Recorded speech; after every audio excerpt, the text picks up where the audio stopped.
जय हिंद दोस्तों, एक बार फिर से स्वागत है आपका हेलो शिक्षा के ऑनलाइन प्लेटफॉर्म पर। दोस्तों एसएससी एमटीएस की 17 मई 2023 की जितने भी एग्जाम्स में अभी तक के प्राप्त सभी प्रश्नों का स्पेशल तरीके से एनालिसिस जो मैं पर बार बार करवाता हूं, उस तरह की आपके लिए लेकर के आया हूं। और टोटल प्रश्नों को हम लोग ऐसे कवर करेंगे कि हमारे आने वाली जो भी पाली में एग्जाम जिनका होना है उसमें हम अधिक से अधिक नंबर गेन कर सकें स्पेशल तरीके से। तो चलिए शुरू करते हैं आज की पाली के प्रश्नों को। तो सबसे पहले दोस्तों एक तो निवेदन आपसे है कि जब इतना रिच कंटेंट, इतना हाई क्वालिटी कंटेंट आपके लिए मैं मैप बेस्ड, मैं रोज कहता हूं कि मैप पर मैं इसलिए बताता हूं कि आज मैं आपको ये भी दिखाऊंगा कि किस मैप से किस तरह से प्रश्न आए थे।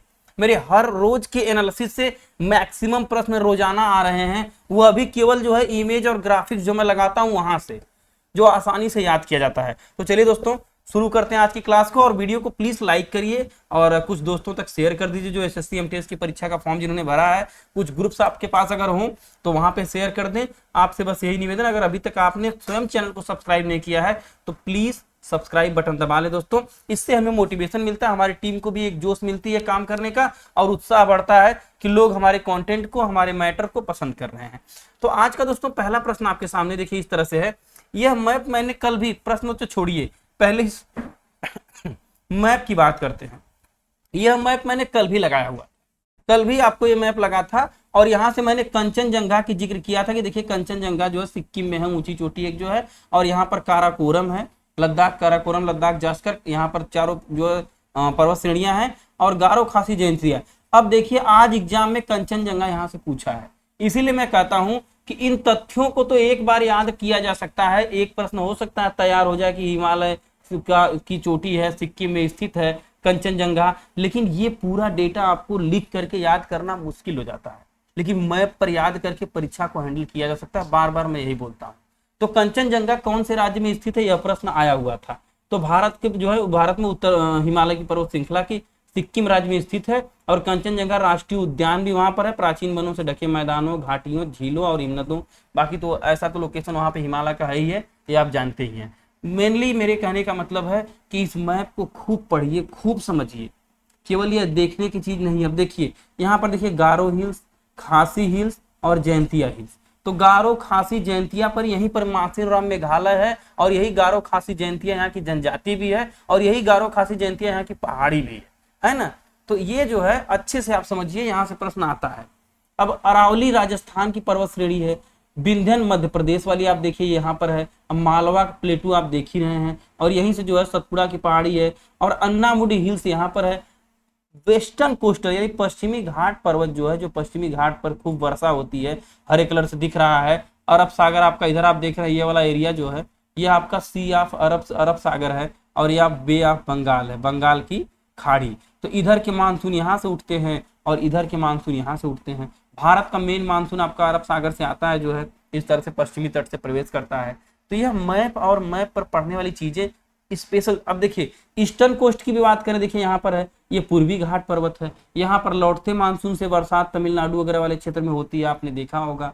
ठीक है, अब इसी प्रकार से हम सारे पर्वत श्रेणियों को एक बार अगर मैप पर देख लें। छोटा नागपुर आप देखिए यहाँ पर है, छोटा नागपुर का पठार, छोटा नागपुर का पठार आपका पूरा उड़ीसा लिए, झारखंड लिए फैला हुआ है आपका। तो इसको भी अच्छे से समझना है दोस्तों, यहाँ से प्रश्न डेली एक प्रश्न बन रहा है। मैं इमेज को क्लियर करता हूं, आप एक बार इसका स्क्रीनशॉट लीजिए और कंचनजंगा देखिए, लद्दाख वाली, सिक्किम, कंचनजंगा सॉरी सिक्किम में, और काराकोरम लद्दाख जास्कर, कलेजा पर ट्रिक इसका है, काराकोरम लद्दाख जास्कर पीर पंजाल, यह जो है आपकी लद्दाख वाले एरिया में यहाँ पर है। और गारो, खासी, जयंतिया मेघालय की याद रखिएगा, है ना। पश्चिमी घाट पर्वत याद रखिए, पूर्वी घाट पर्वत याद रखिए। इधर अरब सागर वाला में गिरने वाली नदियों को देखना है, बे ऑफ बंगाल में गिरने वाली नदियों को देखना है। यह प्रश्न बन रहे हैं रोजाना। नेक्स्ट क्वेश्चन आपके सामने है, निम्न में से किस राज्य में सबसे अधिक जनसंख्या घनत्व है, में होना चाहिए यहाँ पर, सबसे अधिक जनसंख्या घनत्व किस राज्य में है ना, हाईएस्ट पॉपुलेशन डेंसिटी। यह मैं कई बार बताया हूं और जनसंख्या का मैंने स्पेशल वीडियो भी बनाया है और ये उसी का एक स्क्रीनशॉट यहाँ पर लगा है। जनसंख्या घनत्व होता क्या है कि 1 किलोमीटर ऐसे, 1 किलोमीटर लंबाई, 1 किलोमीटर चौड़ाई वाले एरिया में, यानी 1 किलोमीटर वर्ग किलोमीटर क्षेत्रफल में, 1 वर्ग किलोमीटर क्षेत्रफल में इसमें निवास करने वाले दोस्तों कुल व्यक्तियों की संख्या को जो है जनसंख्या घनत्व कहा जाता है। कहीं पर यह व्यक्ति जो है 1000 जो है हो सकते हैं, कहीं पर यह व्यक्ति 400 500 भी हो सकते हैं, कहीं पर यह व्यक्ति 1100 भी हो सकते हैं। तो जहां पर यह जितने रहेंगे वहां का जनसंख्या घनत्व उतना माना जाएगा। यह तो इसकी परिभाषा है कि 1000 वर्ग किलोमीटर, 1 वर्ग किलोमीटर क्षेत्रफल में 1000 मीटर, यानी 1 वर्ग किलोमीटर क्षेत्रफल में कुल निवास कर रहे व्यक्तियों की संख्या को जनसंख्या घनत्व कहा जाता है। अब राज्यों की बात करें, एसएससी दो तरह से आंकड़ा पूछता है। राज्यों में बिहार सर्वाधिक जनसंख्या घनत्व है और अरुणाचल प्रदेश में न्यूनतम है। राज्यों में याद रखिएगा, बिहार में 1106 है, अरुणाचल प्रदेश में 17 है। उसी प्रकार केंद्र शासित प्रदेश की बात करें, यूटी का भी अलग से पूछता है, तो दिल्ली में 11,320 एकदम मैक्सिमम जनसंख्या घनत्व है, इवन राज्यों से भी ज्यादा है। लेकिन यूटी की बात करेगा तो दिल्ली को अलग से आपको दिखाना है। और अंडमान निकोबार में केवल 46 लोग हैं, सबसे न्यूनतम जनसंख्या घनत्व। अच्छा, पूरे देश की बात करें तो 2011 की जनगणना के अनुसार देश की जनसंख्या घनत्व 382 था। यह भी क्वेश्चन में पूछा हुआ है, मोस्ट इंपॉर्टेंट कंटेंट। हाँ, अब ये देखिए, ये भी मैप पर समझिए। राष्ट्रकूट वंश की स्थापना किसने किया था, है ना? राष्ट्रकूट वंश की स्थापना किसने किया था? दंती दुर्ग का नाम आपने पढ़ा होगा। दंती दुर्ग एक राष्ट्रकूट शासक था जिसने जो राष्ट्रकूट वंश की स्थापना दंती दुर्ग वर्मन ने के नाम से इन्हें जाना जाता है। और इनके बारे में कुछ डेटा यहाँ पर दिया जहां से प्रश्न पूछता है, जैसे कृष्ण फर्स्ट ने हराया था, जिस जो है इन्हें हराया था, राज्य विस्तार पूरे कर्नाटक में किया था, है ना? 753 में जो है सी चालुक्यों को भी पराजित किया था। इसके बाद जो है राज्याधिकार और जो है परमेश्वरा की उपाधि इन्होंने धारण किया था। तो अलग अलग जो है इनके नाम है, लेकिन इसी लगे हाथ हमें देखना है कि सिम्हा विष्णु पल्लव वंश, एक पल्लव वंश की बात करें तो सिम्हा विष्णु जो है पल्लव वंश की संस्थापना किए थे। और पुलकेशिन फर्स्ट चालुक्य वंश के संस्थापक थे। और सिमुक जो है सातवाहन वंश थे। जब राष्ट्रकूट पूछ दिया तो अगला नंबर आपका पल्लव वंश, चालुक्य वंश और सातवाहन वंश है। आप खुद सोचिए है कि नहीं है। पुलकेशिन, सिम्हा विष्णु और सिमुक याद रखेंगे। अब इनको मैप पर देखना भी है तो यह देखिए, राष्ट्रकूटों का लोकेशन है, यह पल्लवों का लोकेशन है, यह वातापी के चालुक है, यह वेंगी के चालुक है और यह कल्याणी चालुक के 3 जगह थे। और चोल वंश आपका यहाँ पर दिख ही रहा है। तो दक्षिण भारत के राजवंश का मैप पर कई बार हम पढ़ते हैं लेकिन हम समझ नहीं पाते कि इनकी लोकेशन है क्या। तो लोकेशन जरूर आप याद रखिए, यहां से भी प्रश्न कभी कभी पूछता है। अब देखिए, आज एक मजेदार प्रश्न आया था। जिसने भी मैप को 2-3 बार देखा होगा, जिसके रूम में मैप लगा होगा, वह 1 नंबर बड़े आसानी से सही किया होगा। पाकिस्तान व अफगानिस्तान भारत के किस दिशा में स्थित है? तो सिंपल सा प्रश्न है। यह आपका इंडिया हो गया, आप देख रहे हैं, इधर आपका उत्तर हो गया, इधर आपका जो है दक्षिण हो गया, इधर आपका पूरब हो गया, ईस्ट हो गया, और इधर आपका वेस्ट यानी पश्चिम हो गया। तो अब समझना सिर्फ इतना ही है। तो ये अफगानिस्तान पाकिस्तान देखिए कितना क्लियरली मैप पर जो है उत्तर पश्चिम और उत्तर की सीमा में, या फिर उत्तर और पश्चिम जो भी ऑप्शन में रहा होगा, उत्तर पश्चिम या उत्तर पश्चिम उत्तर, इसी में जो है आपके दोनों देश हैं। अगर नेपाल और चीन भूटान की बात करें तो इधर जो है उत्तर और पूर्व की हो जाएंगे। और इसी तरह से अगर जो है म्यांमार की बात करें तो मेनली पूरब में आता है ना। और इधर जो है पूरब और दक्षिण की बात करें तो बे ऑफ बंगाल आ जाता है आपका, ये भी ध्यान रखेंगे। और अरब सागर तो आपका आप देख ही रहे हैं कि अगर अरब सागर के लोकेशन की बात करें तो इधर पश्चिम और दक्षिण में। मैप मैं बार बार कहता हूं कि मैप पर एग्जामिनर क्वेश्चन बना रहे हैं, वह रट्टू तोता लोगों को सिलेक्शन नहीं देना चाहते हैं, वह ऐसे लोगों को आप सिलेक्शन देना चाहते हैं जो एग्जाम लेने वाले हैं, जो स्टूडेंट्स या जो व्यक्ति चीजों को गहराई से या फिर अच्छे तरीके से समझा है, केवल रटा है उसको नहीं। हाँ, एक चीज आप यहाँ पर और याद कर सकते हैं लगे हाथ कि रेड क्लिफ रेखा पाकिस्तान और भारत और बांग्लादेश के बीच है। मैकमोहन भारत चीन वाली, डूरंड अफगानिस्तान पाकिस्तान अफगानिस्तान जो ये वाली डूरंड रेखा है। और पाक जल संधि स्ट्रेट है, नेचुरल है। ये वाली जो एरिया आप देख रहे हैं पाक जल संधि वाली एरिया, यह भारत और श्रीलंका के बीच में है, जो है पाक जल संधि।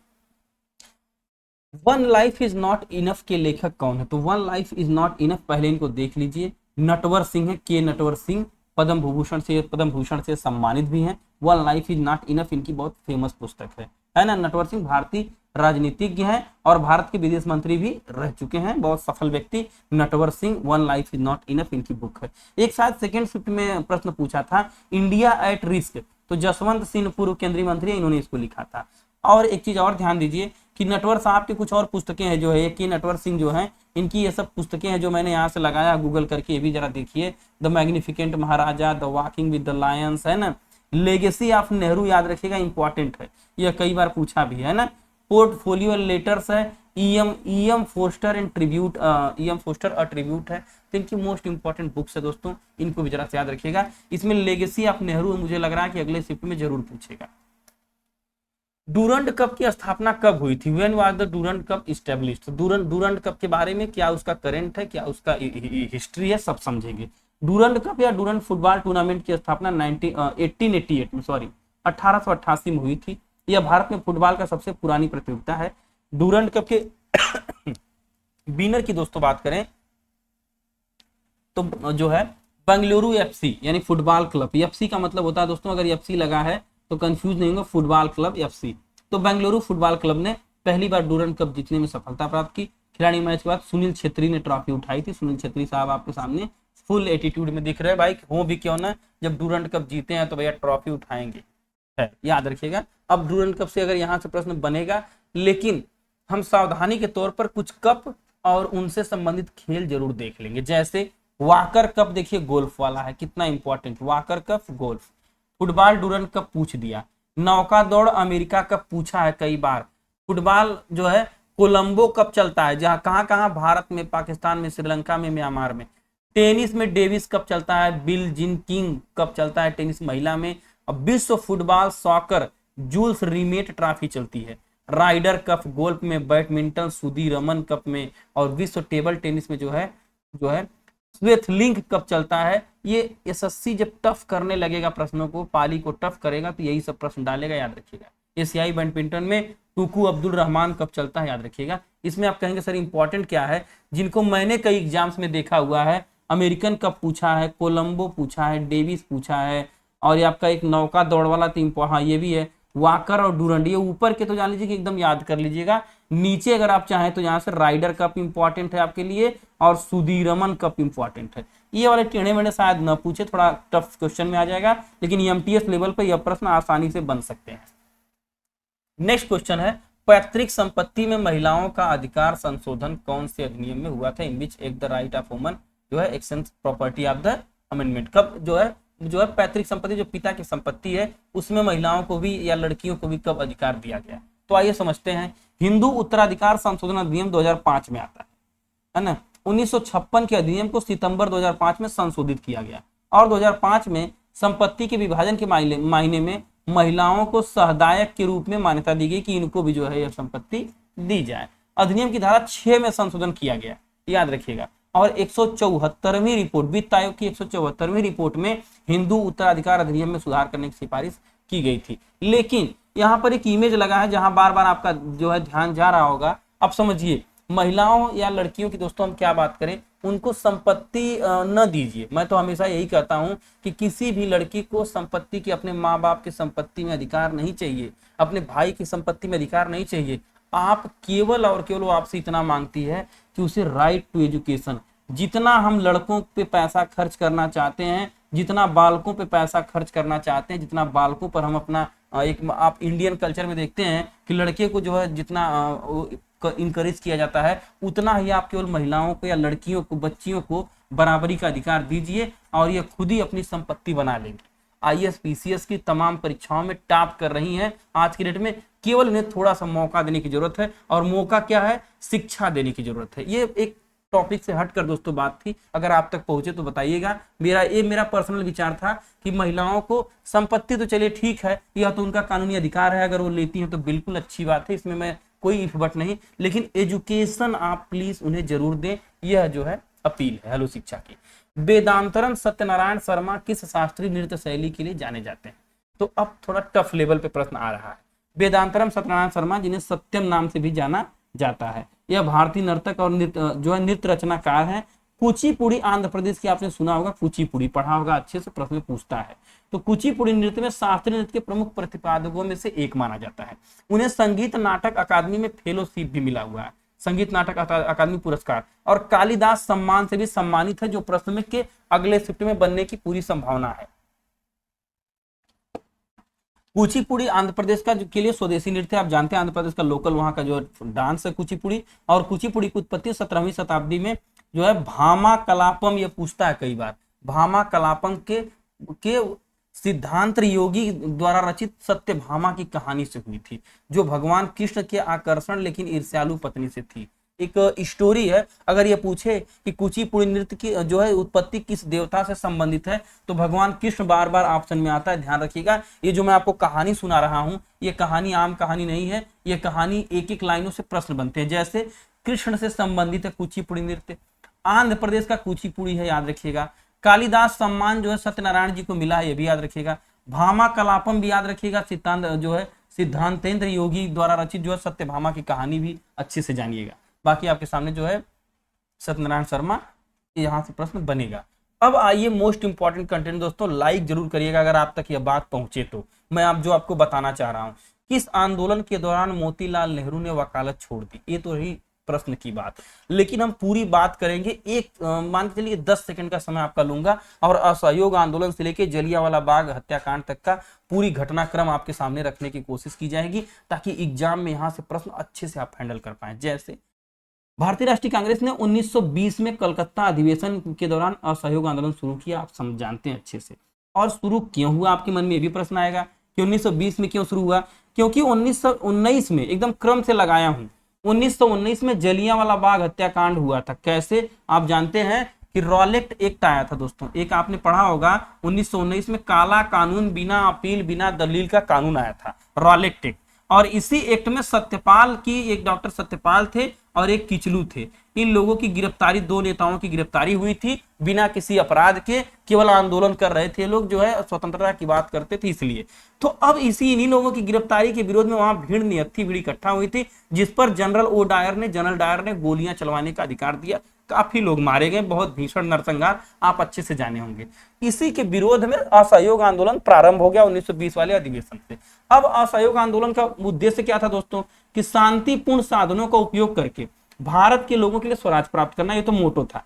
लेकिन 1921 और 22 ईस्वी तक असहयोग आंदोलन वह गति पकड़ लिया कि अब लगा कि आजादी मिलने ही वाली है। यह काफी हद तक सफल रहा। और आप सफल क्यों रहा जानते हैं, कि हजारों छात्रों ने नियंत्रित स्कूल और कॉलेजों को छोड़ दिया, कई वकीलों ने वकालत करना छोड़ दिया, भारत के डॉक्टरों ने डॉक्टरी पेशा छोड़ दिया। मतलब असहयोग का नाम था सरकार के तंत्र को पूरी तरह से त्याग दो, और उनके किसी भी गवर्नमेंट पॉलिसी में अपना हेल्प या फिर उन्हें न तो लीजिए न तो वो किसी को दीजिए, वो छोड़ दीजिए, निष्क्रिय स्वतः हो जाएगा शासन। यह इसका मोटो था दोस्तों।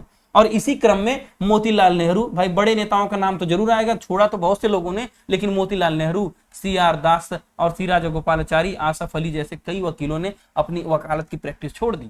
पूरी न्यायालय ठप पड़ गई, ब्रिटिश सत्ता घुटने टेकने पर मजबूर हो गई दोस्तों। लेकिन एक घटना बीच में होती है, चौरी चौरा, जहां से कल प्रश्न बना था, और कल भी मैंने असहयोग आंदोलन के बारे में चर्चा की थी, आज देखिए वहां से प्रश्न आया है। तो चौरी चौरा घटनाकांड जब होती है जो है 1922 में, तो वहीं पर जो है सिपाहियों को जला देते हैं, पुलिस वालों को, जब कुछ आंदोलनकारी जो है रेलवे स्टेशन में गोरखपुर में जो है जला देते हैं बंद करके। तो उस घटना से गांधी जी आहत होते हैं और यह असहयोग आंदोलन वापस ले लेते हैं। तो ये तो असहयोग आंदोलन की पृष्ठभूमि थी। ब्रिटिश उपाधियों का त्याग दिया गया, विधायकों का बहिष्कार किया गया, कानूनों का, विधायिकाओं का, लोगों ने विदेशी कपड़े की होली जलाई। 1920 और 22 के बीच विदेशी कपड़े के आयात पर भारी गिरावट आ गई। यह था अपना असहयोग आंदोलन। अच्छे से समझिएगा, 1919 से शुरू होता है और 1900, आप इसे असफल तो कतई नहीं कह सकते हैं, और 1919 से लेकर के 1922 तक ये चलता है, चौरी चौरा तक चलता है। लेकिन अंग्रेजी सरकार को उसकी औकात याद दिला देता है। वो तो 22 की घटना ने इसे जो है डाउन कर दिया है, वहां से इससे जो है गांधी जी ने ड्रॉबैक किया। अदरवाइज जो है आजादी हो सकता है कि एक अलग ही समय होता आजादी का। खैर वो भी डिसीजन था उनका, अपना जो है अच्छा रहा। अगला प्रश्न देखिए, कथक राष्ट्रीय संस्थान कहां पर स्थित है। लखनऊ में, उत्तर प्रदेश में राष्ट्रीय संस्थान कथक जो स्थित है। कथक उत्तर प्रदेश का जो है कथा कहकर कहा जाने वाला लोक नृत्य है। यह कैसे है, कथा कहे सो कथिक कहावे। देखिए कितना जो है लोगो, मैं दोस्तों इररिलेवेंट इमेजेस नहीं लगाता हूं, गैर प्रासंगिक इमेज नहीं, मैं जो भी इमेज यहाँ लगाता हूं वह बोल रहे होते हैं, वह चीख चीख कर आपसे प्रश्नों की डिमांड करते हैं कि मुझसे प्रश्न बनाइए। अब देखिए कथक क्या है, कथा कहकर कहा जाने वाला नृत्य जो है कथक है, और पूछता है कि कथक कैसा नृत्य है, तो कथा कहकर कहा जाने वाला कथक उत्तर प्रदेश का। राष्ट्रीय कथक संस्थान की बात करें, लखनऊ, यहां से प्रश्न पूछा हुआ है। नेक्स्ट क्वेश्चन है, टोक्यो ओलंपिक 2020 में भारत ने कितने मेडल्स जीते थे? तो 1 to 4 आप जानते हैं, 4 3 7, 4 ब्रांज मेडल और 1 गोल्ड मेडल और 2 सिल्वर, और जो है गोल्ड मेडल नीरज चोपड़ा वाला आपको याद होगा, बाकी सबका आपने देख लिया, जो बजरंग पुनिया वगैरह जो है इन लोगों ने अलग अलग मेडल्स जीता था। टोक्यो ओलंपिक में कुल 7 पदक भारत ने जीता था। पुराना क्वेश्चन था, सबने उम्मीद है सही किया होगा। संस्कृति एवं शिक्षा संबंधी अधिकार किस अनुच्छेद में दिए गए हैं? 2-3 दिन तक मौलिक अधिकार पे इन्होंने हाथ नहीं लगाया, लेकिन अब वहां से प्रश्न बनाना शुरू कर दिया है। अब उम्मीद है लगातार ये 2-4 दिन तक बनेगा, जान लीजिए। प्रश्नों के ट्रेंड को एनालिसिस कराते कराते इतना तो अनुभव हो ही गया है कि टीसीएस अब किधर जाने वाला है। मैं हमेशा यही कहता हूं कि प्रश्न बिना ट्रेंड के नहीं बनते हैं, इनमें भी एक ट्रेंड होता है। एग्जामिनर एक चैप्टर पलटता है तो वहां से 2-4 प्रश्न लेकर के 2-4 दिन के लिए डाल करके वो भी फ्री हो जाता है, यही ट्रेंड है। तो भारतीय संविधान के अनुच्छेद 29 से 30 में संस्कृति एवं शिक्षा के मौलिक अधिकारों की चर्चा की गई है। जैसे एक इमेज देखिए लगा है, यह जनजाति लोग हैं, अपना डांस वगैरह कल्चर, अपना घर बनाने का तरीका, संस्कृति शिक्षा, इनका उसको संजोने का काम है। इसका अधिकार सबको है कि सब अपने कल्चर को, अपने एजुकेशन को, अपनी आर्ट को अपना जो है सजाकर अपनी धरोहर बना करके रख सकते हैं। यह ऐसा अधिकार उन्हें मौलिक अधिकार में दिया गया है। अब समझिए, अब आप कहेंगे सर ये याद कैसे होगा? सबसे बड़ी मुश्किल है कि 14 से लेकर के 32 तक के अनुच्छेदों को, इतने अनुच्छेदों को एक साथ याद कैसे करा जाए? तो इसका गुच्छा बनाएंगे दोस्तों, और जब हम बंडल बना लेंगे तो याद आसानी से हो जाएगा। देखिए, अब समानता का अधिकार आप जानते हैं कि 14 से 18 तक है, अच्छे से समझा, आपने पढ़ा भी होगा। 19 से 22 तक स्वतंत्रताओं की बात की गई है, वाक की स्वतंत्रता, दैहिक स्वतंत्रता, प्राण एवं दैहिक स्वतंत्रता है ना, और जो है बंदी 24 घंटे के अंदर जो है जज के सामने जाने की स्वतंत्रता। शोषण है 23 से 24, आपने ये भी पढ़ा है। धर्म की बात करेंगे तो 25 से 28 में दिया गया है, और 29 से 30 में संस्कृति है, और अनुच्छेद 32 संवैधानिक उपचारों का उपचार है। तो केवल 6 तरह की स्वतंत्रताएं हैं, लेकिन अलग अलग अनुच्छेद हैं। तो इन 6 स्वतंत्रताओं को याद कैसे करें? एक ट्रिक है यहाँ पर, समस्त शोध संस्कृति के उपचार के लिए। सम से समानता की बात करेंगे, शो से जो है स्तर से स्वतंत्रता की बात करेंगे, और शो से शोषण के विरुद्ध जो है अधिकार, और ध से बात करेंगे तो शोध ध है ना, तो ध से धार्मिक स्वतंत्रता, और संस्कृति से संस्कृति की स्वतंत्रता। उपचार की बात करेंगे तो अनुच्छेद 32, जिसमें न्यायालय को, सुप्रीम कोर्ट, हाई कोर्ट को 5 प्रकार की रीटें जो है जारी करने का अधिकार है। और रीट जारी कब होगी? जब उपरोक्त दिए गए मूल अधिकारों का हनन होगा। इन मूल अधिकारों को कोई आपके छीनने की कोशिश करेगा तो यह उठ खड़ा हो जाएगा और उससे पूछेगा, ए भैया रुक जाओ, ऐसा ना करो। बात समझिए, करोगे तो फिर हम तुम्हारा व्यवस्था बनाने के लिए तैयार हैं। खैर, कंटेंट पसंद आ रहा दोस्तों तो लाइक करिए, कुछ दोस्तों तो शेयर करिए। कल की क्लास में कुछ लास्ट के क्वेश्चन जो है, कुछ वीडियो जो है कह लीजिए कि अपलोड करने में या किसी तरह से टेक्निकल कारणों से अच्छे से नहीं हो पाई, जिसको मैंने सुबह अपलोड किया तो कई लोग कमेंट किए कि सर जो है अच्छे से लास्ट की वीडियो नहीं चल रही है। तो कुछ टेक्निकल प्रॉब्लम आ जाती है दोस्तों, लेकिन फिर भी हमारी कोशिश रहती है कि आपको एक अच्छी क्वालिटी कंटेंट, और कंटेंट एग्जाम से रिलेवेंट हो और कंटेंट जोरदार हो, दिया जाए।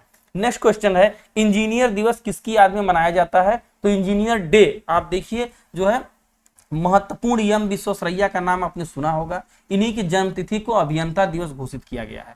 उसके बाद हर साल 15 सितंबर को जो है अभियंता दिवस, अभियंता इंजीनियर को ही कहा जाता है, अभियंता दिवस मनाया जाता है। 15 सितंबर 1860 को इनका जन्मदिन है, जो है मैसूर कर्नाटक के कोलार जिले में हुआ था। इनसे संबंधित एक न्यूज भी मैंने लगाया है कि कई प्रकार के, जैसे कृष्णा राजा सागर जो डैम है उस पर इन्होंने चीफ इंजीनियर की भूमिका निभाई थी। पानी रोकने की ऑटोमेटेड फ्लोडेड टेक्नोलॉजी इन्होंने लाया था। तो कई प्रकार के काम इन्होंने किया, जिसलिए इन्हें जो है इंजीनियर डे इनकी याद में मनाया जाता है। नेक्स्ट क्वेश्चन है, 1875 का दक्कन विद्रोह किस राज्य में हुआ था? तो दक्कन विद्रोह को अच्छे से समझ लीजिए, 1975 से लेकर के 79 तक जो है ये चलता भी है। अब समझिए, 1875 के मई और जून में महाराष्ट्र के पुणे, सतारा जिले में किसानों ने कृषि संकट को बढ़ाने के खिलाफ ये विद्रोह किया था।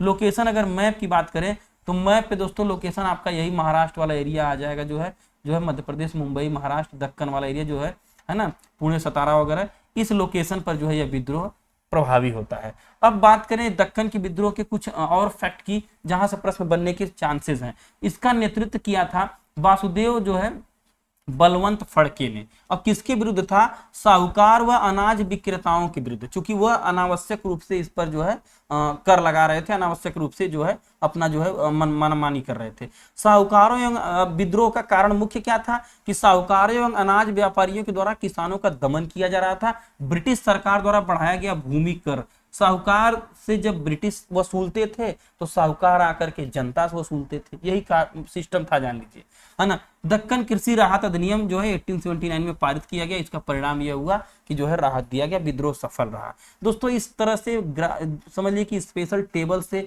मेमोरी टेक्निक से कि कैसे आप चीजों को याद कर पाएं, हमेशा मैं कोशिश करता हूं कि दिया जाए आपको और वह आपके एग्जाम में प्रश्न आए भी।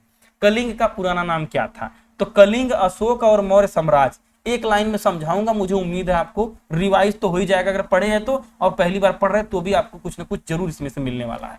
कलिंग का पुराना नाम उड़ीसा था, पहले इसी का नाम उड़ीसा भी था, आपने सुना होगा जो है कुछ दिन पहले उड़ीसा कलिंग, ये सब वहीं का, जो खारवेल राजा वहीं के थे। अब समझिए यहाँ पर प्राचीन समय में कलिंग राज जो है इसे कलिंग राज के नाम से जाना जाता था। कलिंग राज की राजधानी तोसली थी, यह भी पूछता है कई बार। कलिंग राज की राजधानी क्या थी दोस्तों? तोसली। कुछ समय पहले उड़ीसा को जो है उड़ीसा नाम से भी जाना जाता था, यहाँ से भी प्रश्न पूछा है। अशोक मौर्य वंश के तीसरे सम्राट थे, जिनकी स्थापना चंद्रगुप्त मौर्य ने 322 ईसा पूर्व के आसपास की थी। मतलब मौर्य वंश की स्थापना चंद्रगुप्त मौर्य ने चाणक्य के साथ मिलकर, आप जानते हैं, नंद वंश के शासक को तोड़ करके, घनानंद को मारकर मौर्य वंश की स्थापना किया है चंद्रगुप्त मौर्य ने। और उसी के थर्ड जो है इंपरर है, जो थर्ड राजा है वह अशोक है। अब अशोक बहुत ही प्रतापी राजा होते हैं, आप जानते हैं, अशोक महान कहा जाता है।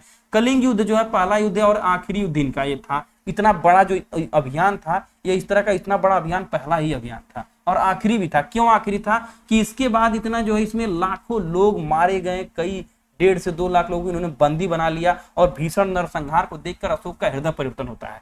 और युद्ध द्वारा विजय को इन्होंने टाल करके धर्म के रास्ते पर चलने की बात की, बौद्ध धर्म अपना लिया और धम्म घोष की बात करने लगे। धम्म घोष या भेरी घोष शब्द जो है युद्ध के लिए भेरी घोष, और धम्म घोष जो है धर्म की नीति के लिए आता है, ध्यान रखिएगा, ये भी पूछा प्रश्न में, है ना।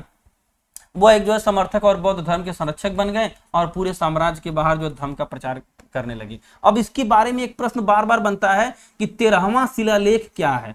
तो 13वां शिलालेख कलिंग युद्ध के अंत में जारी किया गया था।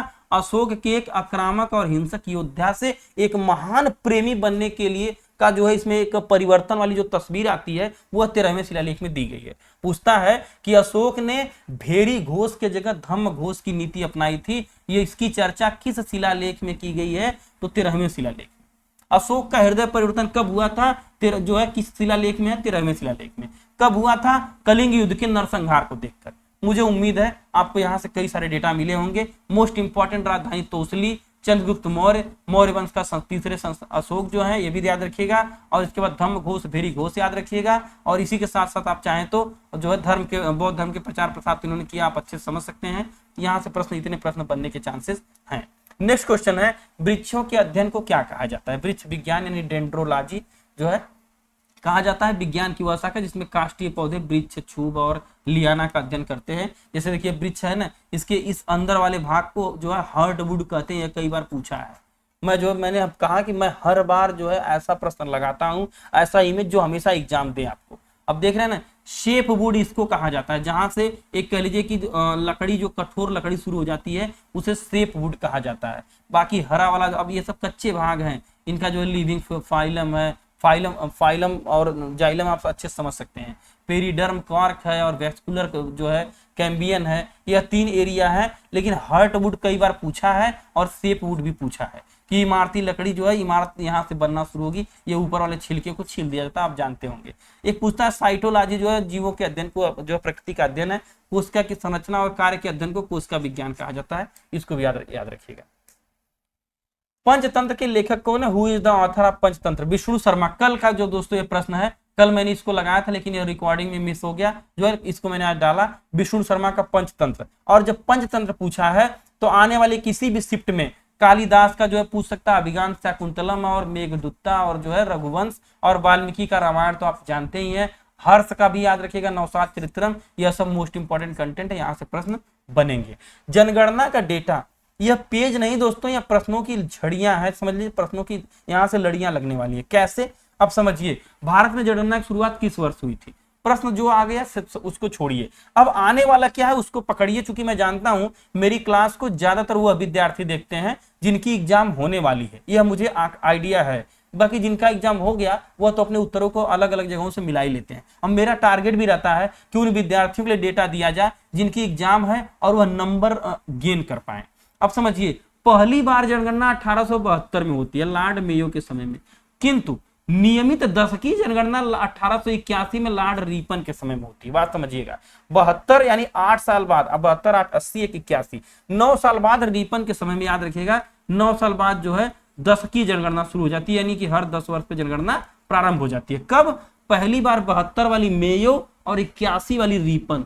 मेयो जो है एक बार करवा देते हैं, लेकिन रिपन लगातार उसको करवाते रहते हैं। और जनसंख्या अधिनियम 1948 में आता है, यह भी कल प्रश्न में पूछा हुआ था, याद रखिएगा। विश्व जनसंख्या दिवस 11 जुलाई। आजाद भारत की पहली जनगणना 1951 और 2011 की जनगणना देश की 15वीं थी। वह जो है इंडिपेंडेंस स्वतंत्र भारत की, आजाद भारत की 7वीं जनगणना थी। जनगणना 2011 के आयुक्त सी चंद्रमौली थे और वर्तमान में 21 के आयुक्त डॉक्टर विवेक जोशी थे। अब कई लोग कहेंगे सर 21 में तो हुई नहीं तो आयुक्त कैसे बन गए? अरे तो भैया नियुक्ति तो होगी, उनको थोड़ा नहीं पता था कि कोरोना आने वाला है, मैं जनगणना ही नहीं करूंगा, लेकिन आ गया कोविड तो नहीं हो पाया, लेकिन विवेक जोशी पूछता है। हाँ, एक नई रिपोर्ट आई है, याद रखिएगा इसको भी, मैं इसको क्लियर करता हूं स्क्रीन को। वर्ल्ड पॉपुलेशन रिपोर्ट 2022, और यह कहती है कि भारत चीन को पीछे छोड़कर विश्व में जनसंख्या में नंबर 1 बन गया। क्या बन गया दोस्तों? 1 बन गया। कोविड काल में सारे देश तो कोरोना मैनेजमेंट में लगे थे और हमारे यहाँ अलगे काम में लगे थे। खैर छोड़िए, वर्ल्ड पॉपुलेशन रिपोर्ट कह रही है नंबर 1 बन गया। अब तो अगली जनगणना होगी तभी पता चलेगा। फिलहाल हमारे पास जो आंकड़े हैं वो 2011 के हैं, आप लोग जानते हैं। और उस समय का एक लोगो तो स्लोगन था, लोगो तो आपके सामने लगा ही है, लेकिन स्लोगन भी था, आवर सेंसस आवर फ्यूचर, हमारी जनगणना हमारा भविष्य। यह उस समय का थीम था। कई बार यह प्रश्न पूछा हुआ है 2011 का। स्क्रीनशॉट लीजिए, इस स्क्रीन से 1 नंबर उम्मीद है आपको किसी न किसी शिफ्ट में मिल जाएगा। जयपुर में स्थित हवा महल का निर्माण किसने करवाया था? तो सवाई राजा ने हवा महल का निर्माण करवाया था। दोस्तों इसको अच्छे से जानते हैं। हवा महल सांस्कृतिक और स्थापत्य विरासत के लिए हिंदू राजपूत वास्तुकला और इस्लामी मुगल वास्तुकला का एक संलयन है। मतलब इसमें हिंदू और मुस्लिम दोनों की वास्तुकलाओं का सम्मिलित रूप आपको दिखेगा। हवा महल घर बैठे देखने का अवसर है और देखिए, आनंद लीजिए। जाने का भी मौका मिले तो परीक्षा पास करिए और पास करने के बाद एक जो है हवा महल में जाने के लिए साथी का इंतजाम करिए, यानी कि शादी विवाह करिए और हवा महल घूम आइए। बहुत बढ़िया। प्रसिद्ध संगीतकार अन्नपूर्णा देवी किस वाद्य यंत्र से संबंधित है? तो अन्नपूर्णा देवी सुरबहार वादन की उस्ताद थी। वह पद्म भूषण पुरस्कार पाई थी। तो अब सुरबहार वादन तो पूछ दिया, लेकिन पद्म भूषण पुरस्कार पाई थी, यह प्रश्न किसी न किसी शिफ्ट में पूछेगा। अन्नपूर्णा देवी का इमेज है, जरा देखिए, वादक भी है। हाँ, नीति आयोग की रिपोर्ट 2021 के अनुसार भारत में गरीबी रेखा से नीचे कितने लोग रहते हैं?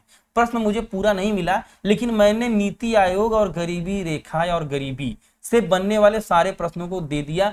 कोई न कोई तो आएगा ही और कोई न कोई तो आया भी होगा। मेरा यही टारगेट रहता है कि पूरे कंटेंट को आपके सामने परोसा जाए। आप डिसाइड करिए कि क्या आपके लायक है। मैं जो है इंपॉर्टेंट कंटेंट को आपको लाके दे देता हूं, यह मेरी जिम्मेदारी है। नीति आयोग कहता है दोस्तों कि 25% आबादी गरीबी जीवन यापन करती है, यानी कि हर 4 में से 1 व्यक्ति इनका मानना है कि गरीब है। फिलहाल जो स्थिति चल रही है, मुझे तो लगता है कि 4 में से 4 गरीब महसूस कर रहे हैं। खैर, भारत की कुल जनसंख्या में हर चौथा व्यक्ति गरीब है। 2019 से 21 का आंकड़ा बताता है कि भारत की आबादी के 16.4% गरीबी में रहती है तथा देश की जनसंख्या का 4.2% लोग बेहद निर्धन हालत में जीते हैं। ये तो आंकड़े हैं दोस्तों, आप जानते हैं। मुझे तो लगता है कि इससे ज्यादा ही होंगे, लेकिन आंकड़े तो कुछ लोगों को ही चयनित करके सर्वे करके बनाए जाते हैं। एक्चुअल चीजें तो आप देख ही रहे हैं अगल बगल। नीति आयोग ने अपनी पहली बहुआयामी गरीबी सूचकांक में रिपोर्ट में सबसे गरीब राज्य बिहार को बताया था और झारखंड को दूसरे नंबर पे, उत्तर प्रदेश को तीसरे नंबर पे। बिहार में 51.91 लगभग जो है मान लीजिए कि आधे से अधिक लोग गरीब, और इसके बाद झारखंड का नंबर दूसरे स्थान पर। यह याद रखिएगा। यह भी प्रश्न शायद बिहार वाला पूछा था कि सबसे ज्यादा गरीबी किस राज्य में है, तो बिहार में। और सबसे अच्छी स्थिति जो है केरल वगैरह की है, आप ये भी ध्यान रखिएगा। खजुराहो, अब समझिए, खजुराहो जो है, खजुराहो नृत्य उत्सव किस राज्य से संबंधित है? तो खजुराहो नृत्य उत्सव जो है, आप खजुराहो मध्य प्रदेश का मंदिर आप जानते हैं, और खजुराहो नृत्य समारोह है। अरे भैया थोड़ा नृत्य छोड़ो, पहले कंटेंट देख लो। आप लोग तो इमेजेस की तरफ ही भाग जाते हैं। तो मैं एडिटर से बोलता हूँ कि ऐसे नृत्य वाली इमेज ना लगाओ, लेकिन मानता नहीं है। खजुराहो नृत्य महोत्सव 20 फरवरी से 26 फरवरी 2020 तक मनाया गया। यह आमतौर पर फरवरी महीने में मनाया जाता है। कब? 20 से 26, याद रखिएगा। अब खजुराहो नृत्य समारोह मध्य प्रदेश, क्योंकि खजुराहो मंदिर मध्य प्रदेश छतरपुर आप जानते हैं, है ना, में मनाया जाता है। मध्य प्रदेश सरकार संस्कृति विभाग द्वारा आयोजित यह नृत्य है, स्पेशल नृत्य है। चलिए इसको भी देखिए और आनंद उठाइए दोस्तों खजुराहो नृत्य का, लेकिन परीक्षा देने के बाद ही आनंद उठाइएगा। अभी केवल इस कंटेंट पर ध्यान दीजिए और यह कंटेंट आपके लिए बहुत जरूरी है। देवपुत्र की उपाधि किसने धारण की थी? तो कनिष्क ने देवपुत्र की उपाधि धारण की थी। शाही जो है देवपुत्र शाह ने शाही की उपाधि इन्होंने धारण की थी। पूरी उपाधि यहाँ पर है, शाही ने शाही। कनिष्क को द्वितीय अशोक के नाम से जाना जाता है।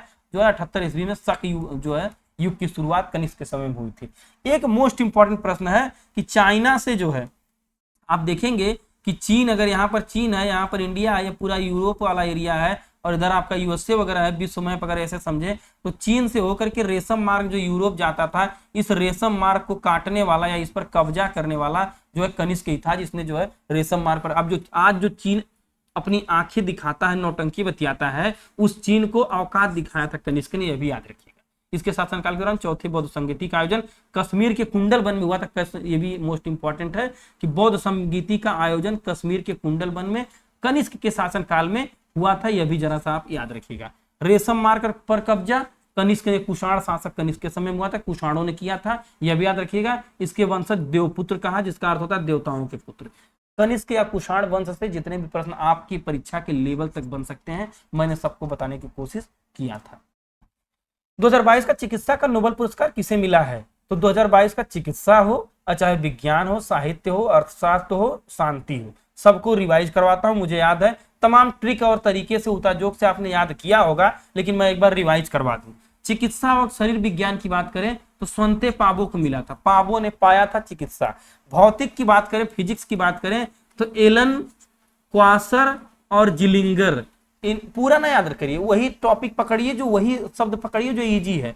तो एलन क्वासर जिलिंगर जो भौतिक के मिले थे दोस्तों, याद रखिएगा। रसायन विज्ञान की बात करें तो बर्टोजी और जो है मेंडल और बैरी, बर्टोजी मेंडल बैरी, बी जो है बीएमबी बर्टोजी। देखिए बीएमबी ट्रिक इसका मैं बनाता हूं, बीएमबी बर्टोजी मेंडल और बैरी, इनको मिला था रसायन विज्ञान का। साहित्य की बात करें तो एनी एनॉक्स, साहित्य में एनी एनॉक्स इजी है। अर्थ विज्ञान की बात करें तो अर्थशास्त्र की तो बेन डगलस और फिलिप, तो बेन डगलस फिलिप यानी बीडीएफ, इसको भी याद रखिएगा, बीडीएफ बॉयफ्रेंड बीएफ वाला होता है, बेन डगलस फिलिप बीडीएफ वाला होता है, याद रखिएगा। नोबेल शांति का पुरस्कार एलिस जो है ये भी याद रखिएगा, और एलिस और मेमोरियल फॉर सेंटर सिविल, ये तो संस्था थी, एलिस शांति वाला याद रखिएगा, पूछता है प्रश्न में। यही था दोस्तों, कुछ ट्रिक्स वगैरह बनाइएगा इसको याद करने का आप भी, अगर बेटर तो कमेंट में जरूर लिखिएगा। वैसे यह जो है मोस्ट इंपॉर्टेंट है, यहाँ से एक प्रश्न बन जाता है, चाहे ट्रिक से, चाहे रट के, चाहे पढ़ के, 1 नंबर लेना है तो इसको याद करना ही पड़ेगा। फिलहाल मेरी कोशिश जो रही याद करवाने की, और मैं हमेशा दोस्तों ये सारे कंटेंट जो आप देख रहे हैं ये कहीं न कहीं मेमोरी बेस्ड कंटेंट ही है, कि आपके मेमोरी में फीड करने के लिए। ग्राफिक्स का उद्देश्य यही रहता है कि वो ग्राफिक्स आपको उस मूड में लेकर जाएं, आपका माइंड सेट हो जाए, यही मेरा टारगेट रहता है। तो ये टेलीग्राम चैनल है, इसको स्कैन करिए, यहाँ पर आपको पीडीएफ प्रोवाइड की जाएगी। तथा वीडियो को अब तो लाइक कर दीजिए कंटेंट को, अगर अभी तक नहीं लाइक किया है तो कमेंट में अपनी राय दीजिए, जय हिंद जरूर लिखिएगा प्लीज, और कुछ ग्रुप्स में वीडियो को शेयर कर दीजिए हमारा सपोर्ट करने के लिए, ताकि ऐसा कंटेंट गवर्नमेंट जॉब से समय निकाल कर एक कंटेंट बनाना दोस्तों, ड्यूटी के बाद आराम का जो समय होता है उसमें इस कंटेंट को बनाना, रिकॉर्ड करना, आप तक पहुंचाना एक टफ जॉब होता है, लेकिन फिर भी एक शौक भी कह लीजिए, और एक कह लीजिए कि एक कुछ समाज को देने की प्रेरणा भी कह लीजिए, ये सब मिला जुला रूप से काम किया जा रहा है। सब्सक्राइब नहीं किया तो प्लीज सब्सक्राइब करिए, और हेलो शिक्षा आपके लिए हमेशा ऐसे कंटेंट लाता रहेगा। मिलते हैं इसी तरह इंटरेस्टिंग टॉपिक के साथ, तब तक के लिए जय हिंद, जय भारत।